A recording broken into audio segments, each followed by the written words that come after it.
Pak, ini rumahnya Pak Sukitman bukan ya? Betul. Sama dari G30 SPKI. Betul. Iya guys, welcome back di Stefano Sanja Channel guys. Oke guys, aku hari ini lagi ada di kota Depok ya. Kalau dari belakang aku itu dari Jakarta, kalau terus kita ke arah Bogor. Nah tepatnya aku lagi ada di Pizza Hut sebelah Margo City Depok. Oke guys, aku hari ini mau ajakin kalian jalan ke rumah seorang polisi yang lolos dari kejadian G30 SPKI pada tahun 1965. Seperti apa rumahnya? Nah sebelum mulai perjalanan kita, perkenalkan ini adalah jaket Salvatore. Dia udah ada built-in windshieldnya ya. Jadi kalian nggak perlu lagi pakai rompi-rompi anti angin. Dan yang aku pakai ini versi ekstra, dia udah anti air. Dan jaket ini tuh punya banyak aeroflow ya. Jadi kalian bisa buka tutup dan sesuaiin dengan udara di kota kalian. Seperti apa jalan hari ini? Yuk ikutin jalan aku, let's go.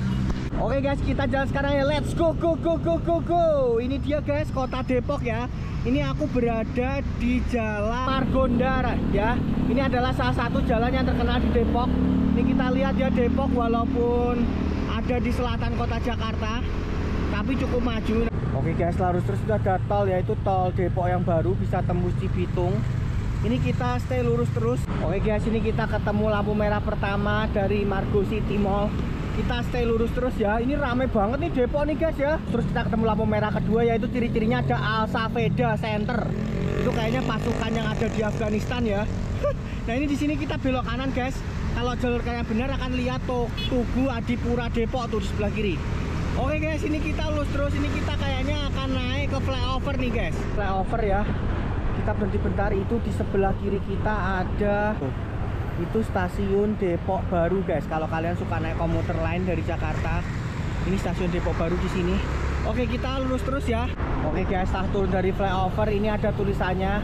Nah setelah turun dari flyover ini ada mentok jalannya, ada lampu merah. Ini kanan ke Jakarta, balik via Kukusan. Ini kita belok kiri ya guys, ke arah Sawangan guys. Ini jalan Nusantara Raya. Ini ada pijat refleksi ini sebelah kiri kita. Oke, ini kita lurus terus ya. Lampu merah pertama ya. Ini kalau belok kiri balik ke jalan Margonda Raya yang tadi. Di sini kita belok kanan ya guys. Terus kita ikutin terus jalan ini. Ini kalau jalur kalian benar langsung ketemu apa ini? Toko gigi guys, Dental Care Horizon. Wah, ada toko gigi ya di sini ya. Oke guys, ini kita sampai di Pancoran Mas Depok ya. Ini ciri-cirinya ada PS Store nih sebelah kanan. Dan di sebelah kiri ada Era Blue sama masjid gede banget nih. Nah di sini kita belok kanan ya. Kita mau ke rumahnya satu-satunya polisi yang selamat dari peristiwa lubang buaya. Namanya adalah Pak Sukitman guys. Di rumahnya cukup jauh ya dari Jakarta ya. Tapi dia adalah satu-satunya yang selamat. Yang rumahnya menteng-menteng pada meninggal semua, tapi yang orang Depok selamat guys. Jadilah orang Depok makanya ya. Wah, ini di sebelah kiri kita ada sungai-sungai nih. Nah ini udah deket banget sama rumahnya Pak Sukitman nih. Ada Langit Baja Bangunan. Ini kita belok kiri ya. Pak Sukitman apa jualan baja apa ya, bis pensiun ya. Entahlah. Nah ini langsung kita belok kanan.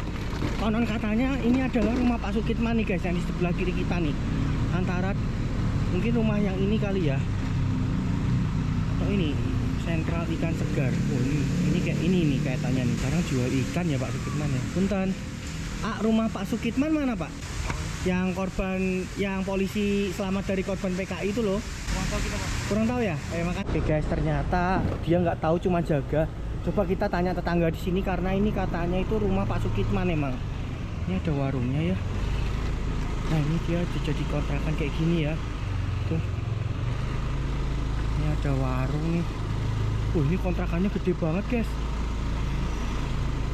Tapi menurut info yang aku dapat, kontrakan-kontrakan ini adalah rumahnya Pak Sukitman nih guys.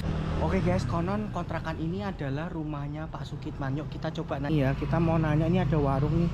Punten Bu, rumahnya Pak Sukitman mana Bu? Apa? Saya kurang tahu. Oh ibu baru ya? Iya. Ini ada toko di sini. Punten. Pak, ini rumahnya Pak Sukitman bukan ya? Betul, tadinya dulu. Sukitman yang polisi selamat dari G30 SPKI. Betul. Iya. Oh, Bapak namanya siapa Pak? Udin. 90 saya mau di sini. Oh, berarti pernah ketemu Pak Sukitman dong? Pernah ketemu. Ini kok sekarang jadi kontrakan semua Pak? Nah, setelah wafat, bagian hak milik warisan. Oh, warisan anak-anaknya. Kadang-kadang kalau lagi sholat tarawih bareng, kalau itu. Pak, sekarang anaknya ada yang masih tinggal di sini atau istrinya? Istrinya masih ada? Istrinya udah nggak ada juga. Nah, sekarang anaknya di mana Pak? Di RW 12. Ya udah Pak, iya rezeki buat Bapak. Jalan besar ini toko ikan tadi.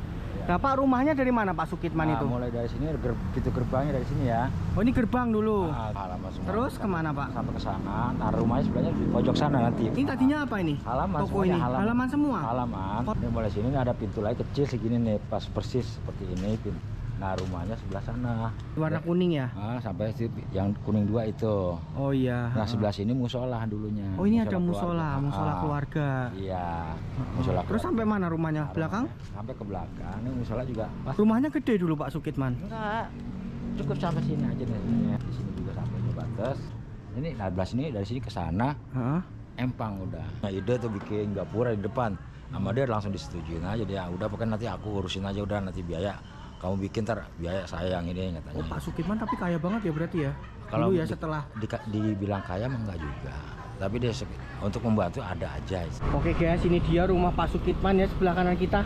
Nah, sekarang kita mau cari anaknya Pak Sukitman supaya kita dapat informasi tentang Pak Sukitman sebelum meninggal ataupun waktu ketangkep di lubang buaya ya. Mungkin dia cerita-cerita sama anaknya. Ada Mampang Icon. Rumahnya nggak jauh dari sini. Orang salah satu anaknya itu tinggal di gang kecil di sini nih guys. Ini Gang Kodrat namanya. Ini dia anak Pak Sukitman. Nah, ini dia rumah. Oke guys, sekarang aku udah ada di depan rumahnya anaknya Pak Sukitman ya, ada di dekat rumah lamanya. Yuk kita samperin yuk, let's go. Anak Pak Sukitman bukan? Benar. Namanya siapa Pak? Namanya Indra Lesmana. Main piano? Bukan penyanyi. Pak mau nanya-nanya tentang Bapak boleh? Benar. Ceritanya gimana Pak? Bapak tuh saat kejadian 1965 si bujangan dan baru keluar pendidikan, bertugas di Seksi 8 yang sekarang Polres Jakarta Selatan. Menjelang subuh mendengar serentetan tembakan. Sudah masuk tanggal 1 Oktober. Saya permisi sama teman saya, saya akan cek dulu, mungkin ada rampok. Kemudian saya berangkat menyelusuri atau tempat serentetan tembakan. Jalan Sultan Hasanuddin. Sampai di situ tembakan gencar, ada Abah berhenti dari sepeda, turun dari sepeda, lemparkan senjata dengan todongan kiri kanan belakang, dilemparkan ke dalam mobil, ditaruh di kabin di samping supir di bawah. Jadi pada waktu Pak Kitman itu dibawa ke tempat tersebut, itu bersama-sama dengan jenazah Pak Panjaitan atau Beliau tidak? naik truk Artayasa itu. Pak Kitman naik bus. Naik bus, aba-aba fluid, kendaraan bergerak. Tahu-tahu suruh kendaraan berhenti, turun, begitu turun dibuka ikatan saya, tutup mata dengan tangan, kemudian saya diseret, mendengar kata-kata Yani wis dipateni. Kemudian saya dimasukkan ke dalam tenda. Dia juga di dalam tenda tadinya. Siapa? Itu yang colentang penuh darah. Oh, yang jenazah itu semua di dalam Iya, tenda? di dalam tenda. Bersama dengan 4 orang yang lain yang itu? diikat-ikat. Pak Yani, MT Haryono, dan Pak Iya. Panjaitan yang sudah meninggal. Ini yang masih hidup, itu dibawa ke depan rumah, tutup matanya dibuka, ikatan tangannya juga dibuka, tapi dengan todongan-todongan senjata, dia disuruh menandatangani sesuatu, tapi kayaknya berontak. Akuis itu anggota Dewan Jenderal. Silakan tekan surat pernyataan itu. Atau Arit yang akan berbicara, silakan. Yang nodong-nodong itu kemudian diperintahkan tutup lagi mata, ikatan tangannya diikat kembali, kemudian disuruh berdiri, didorong, diseret, ditendang, kemudian disambut lagi oleh teriakan kenyang kabin. Dimasukkan lagi, kepalanya lebih dulu, disusul oleh serentetan tembakan. Jadi waktu dimasukkan ke dalam lubang itu belum mati, belum meninggal. Kalau dia habis nembak selalu ngeliwatin saya di tahwa beberapa kali. Yang jaga saya waktu itu dari anggota-anggota Cakra ini hanya mengatakan begini, kamu tidak usah takut-takut. Kita pengawal dan pengaman presiden. Beli kaosin pengeliat pun sudah tidak bisa. Tapi jenderal-jenderal ini jam dindingnya aja dari emas. Sumur tutup oleh pasukan yang disebut sukarelawan-sukarelawati. Kemudian saya diajak naik mobil oleh Letnan 1 Dul Arif dari Cakrabirawa. Atau sejam 2 jam disetellah radio transistor ada yang punya. Bahwa gerakan G30S sukses, yang mendukung dalam G30S atau ABRI akan dinaikkan pangkat 1 tingkat. Yang aktif dalam gerakan tersebut akan dinaikkan pangkatnya 2 tingkat. Maka pasukan yang ada di sana bersalam-salaman sambil teriakan sukses. Setelah itu, setelah senjata saya kembalikan, saya diajak naik jeep. Jeepnya untung, tapi supirnya namanya Kopral Iska. Berangkat, tapi diikutin oleh truk-truk menuju ke daerah Halim Perdana Kusuma. Truknya dijejerkan, saya tinggal berdua Kopral Iska. Sudah malam nih, hari Jumat malam. Kopral Iska ini ngajak saya tanya kemana? Ke Lubang Buaya, Cililitan, Keramat Jati. polisi. Ini Keramat Jati tempat pendidikan saya, agen polisi. Terus Pasar Hek, belok kiri, masuk, ada belok kanan sawah, kebun karet, terus ngambil nasi di posko yang tadi pagi tempat saya ditawan. Kembali lagi Halim, mana di situ malam Sabtu itu saya tertidur. Hari Sabtu pagi, pasukan yang tadinya pakai jaket coklat, pakai coklat-coklat sudah berubah menjadi pakaian loreng-loreng. Tapi kelihatannya sibuk. Sampai jam 1, jam 2. Pak Kipman masih pakai seragam polisi nih? Masih. Karena kemarin saya ditinggal, masuklah ke kolong truk. Karena panas masuk ke kolong truk. Kira-kira jam 2 di kolong truk, tidur tapi nggak buka mata. Tapi dengar suara tembakan, tapi nggak mau buka mata. Tiduran aja di kolong truk. Sadar-sadar dibangunkan oleh Akrabirawa 4 angkatan yang sudah pakai pita putih. Dibawa ke Binagraha oleh siapa? Oleh Cakra. Jadi Cakrawirawa ini ada 2. Ada yang terlibat, ada yang tidak terlibat. Ada. Kemudian Pak Kipman sesudah itu atau diperiksa itu, Malam Pak Kipman minggu. malam minggu, terus Pak Kipman kemana? Tidur di situ, Pak. Pagi-pagi, hari Minggu, agen polisi Sukitman diambil untuk dihadapkan kepada Pangdam 5 Jaya. Setelah beliau membaca laporan yang tadi malam dibikin, dia percaya saya dibawa menuju Jalan Lembang. Diketemukan dulu dengan ibunya, keluarganya, bahwa polisi ini akan menunjukkan di mana bapak-bapak yang dimasukkan dalam sumur. Dari situ dibawa ke Jalan Saharjo, dari situ langsung dibawa ke Cijantung, hadapkan kepada Kolonel Sarwaidi Bowo. Setelah masuk daerah Lubang Buaya, terus baru saya menunjukkan antara rumah dengan rumah, di mana saya ditawan, di sampingnya ada sumur, saya tunjuk. Nah, terus udah gitu, akhirnya setelah diinterogasi, Bapak disuruh nunjukin tempatnya, Pak? Iya, disuruh nunjukin tempatnya. Bapak masih inget ya jalannya? Karena dekat tempat itu dia pun latihan. udah blank, karena terus? kan nggak ada sumur lagi di situ gitu. Depan sini ada sumur yang semuanya Dimasukin situ. masukin di situ katanya. Nyari-nyari kan. Nah, akhirnya ketemulah gitu. Sumurnya. Ngobrol sama saya gitu ya. Itu bukan pohon pisang, kalau di film-film kan pohon pisang gitu. Itu pohon mangga katanya gitu. Daunnya kan kalau udah lama kan agak mengering kan gitu. Nah, ketahuannya di situ. Ini kok ada pohon mangga satu-satunya di sini. Sedangkan yang lain pohon karet gitu. Ya kalau mau beli bukunya langsung aja ke Lubang Buaya. Iya, Ini Museum dijual Lubang Buaya. Di Museum Lubang Buaya ya. Setelah udah selamat tuh, Pak Sukitman nikah. Nikah 1967. Setahun langsung dapet jodoh. Setahun setengah, 2 jodoh, tahun ya. Jodohnya anak komandannya. Ini Jadi kayaknya ketangkep, kayaknya sial malah jadi berkah ya, Pak. kalau setelah persidangan kan satu tingkat gitu. Karena Ya, menemukan alhamdulillah. Lubang Buaya Nah, kan jenderal-jenderal ya. Iya. Kalau misalnya nggak ada Pak Sukitman itu belum tentu ketemu ya, Ya, Pak, mungkin itu. ya. Bapak tuh udah 2 kali hilang seperti itu. Waktu remaja, waktu sebelum masuk polisi, hilang juga. Waktu itu sama kakaknya digebukin waktu itu ceritanya, lalu dipukulin lah. Terus kabur gitu, kabur kemana? Hilang udah, ngilang aja. Udah berapa hari gitu. Terus ada orang naik pohon tangkil di kampungnya di Sukabumi gitu, di Pelabuhan Ratu. Kelihatan, lah itu si Akid katanya. Setelah dikorek-korek di Al-Quran, Akid itu ya hilang gitu. 65 kejadian, 66 nikah, kemudian punya anak itu tahun 68. Anak pertama anak dari pertama. Bapak. Namanya siapa? Namanya Heri Suryawan. Terus anak kedua? Anak keduanya Tahun? tahun 1970 itu Tanti Herawati dan 73 saya Indra Lesmana. Ini keluarga Pak Sukitman kan seorang polisi AKBP. Anaknya ini sekarang polisi apa nih? Polisi tidur. Polisi tidur. Kenapa kok nggak jadi polisi, Pak? Kan enak udah ada channelnya. Ini saya cerita dari kakak ya. Kakak waktu itu mau lulus SMA.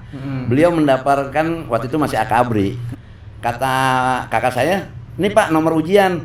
Ya udah taruh katanya gitu. Kan Bapak ya istilahnya masih ada perjuangannya lah kan gitu. Paling tidak ada KTBLC lah dulu kan gitu. Nah ternyata ya didiemin sama Bapak. Pas gitu ditanya kemudian kenapa Pak kok nggak lulus nih katanya gitu di kesehatan psikotes gitu kan harusnya kan bisa dilulusin lah kan Ya, gitu kan channelnya ada ya. Iya. Terus? Nah akhirnya ya udah berjuang sendiri kalau mau masuk katanya gitu. Kalau Fair ya? Fair, kagak mau Masuk pakai suap-suapan. itu Bapak tuh. Kalau anak kedua? Anak kedua Nggak mau jadi nggak mau polisi jadi emang. Lah Bapak ini nah, kenapa kalau saya nggak? tahun itu dari sekolah rombongan nih saya, rombongan untuk mendaftar akabri kan gitu. Nah di Kodam itu saya juga sampai psikotes, ya lenyap gitu nama saya. Akhirnya kata bapak Nggak ya lulus lah ya. nggak lulus juga. Ya udah katanya mau nanti kuliah aja lah, mau jadi apa kek katanya gitu. Oh, nggak dibantu ya? Nggak dibantu Sama sekali. AKBP ini nggak dibantu. Meninggalnya tahun berapa Pak? 2007. Kalau ibu katanya meninggal Ibu juga ya? meninggalnya tahun 2013 setelah 5 tahun kemudian. Nah ceritanya Bapak dari sana Jakarta, tadinya Bapak tinggal di mes kan? Tinggal di mes Terus kok ya. bisa pindah ke Depok sini? Nah, itu setelah nikah masih tinggal di asrama Kebayoran Lama. Nah, kemudian saya beranjak SMA, bapak mau cari, udahlah kita keluar dari asrama gitu. Nah, kebenaran ibu kan orang asli sini, ibu. Oh, Depok ya? Orang asli Mampang sini dan punya waris tanah lah gitu. Jadi itu hak warisnya ibu. Kemudian dibuatkan rumah sama bapak gitu. Katanya rumahnya dibuat syuting Pak. dulu. Ini kali kita kan ada wira swasta di sound system. Itu emang buat gudang kan dulu. Dijual tahun berapa itu? Dijual tahun 2016 ya. Kalau nggak salah 2016 kami jual. Terus kita bagi waris lah gitu. Nah, ya itulah cerita tentang Pak Sukitman ya. Ternyata Pak Sukitman orangnya kayak gitu. Ini anaknya juga ternyata lucu banget. Oke deh, thank you banget udah ngikutin. Siap. Kita jalan-jalan ke rumah anaknya Pak Sukitman. Jangan lupa di like, subscribe ya. See you next time, bye-bye. Bye.